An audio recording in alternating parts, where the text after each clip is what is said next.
Se voli con un drone DJI in Europa, una delle impostazioni che dovresti verificare subito è il numero identificativo dell'operatore US richiesto dal regolamento europeo EASA per rendere il drone identificabile durante il volo.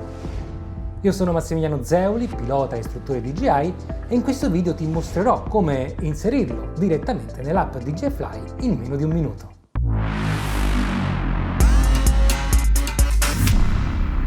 Molti piloti registrano il proprio numero operatore, ma poi dimenticano di inserirlo nelle impostazioni del drone. Secondo il regolamento europeo, l'inserimento del numero di registrazione non va solo applicato fisicamente dal drone, ma va anche registrato al sistema di identificazione remota all'interno dell'app DJI Fly. Questa procedura è necessaria per i droni dotati di videocamera e con un peso superiore o uguale a 250 grammi.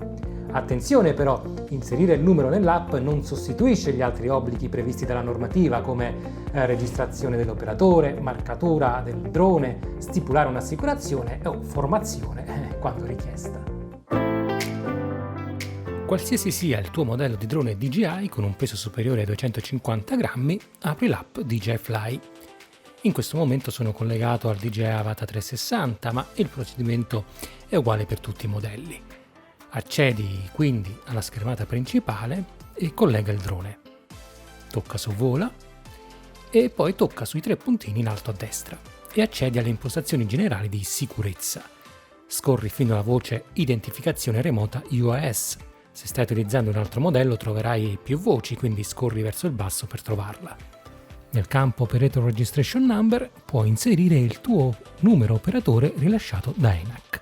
Se non lo ricordi, accedi al sito di Flight. Qui trovi sia il numero operatore rilasciato da ENAC che gli ultimi 3 caratteri criptati che dovrai inserire qui dopo il trattino. Controlla di non inserire spazi aggiuntivi o caratteri errati. Una volta fatto, salva le modifiche. A questo punto il numero sarà memorizzato nel drone e associato alle informazioni trasmesse durante il volo. Operazione completata. Sono pochi secondi di configurazione, ma è una verifica che consiglio di fare ogni volta che cambi drone, radiocomando o reinstalli l'app DJI Fly. Se questo video ti è stato utile, trovi altri contenuti sul mio blog dedicati al mondo dei droni. E se per caso ti stai preparando per l'esame per ottenere il certificato di pilota US Open A1 A3, ho realizzato anche un manuale pensato proprio per accompagnarti nella preparazione all'esame con spiegazioni semplici e orientate alla pratica. Trovi il link nella descrizione del video e ti aspetto al prossimo contenuto.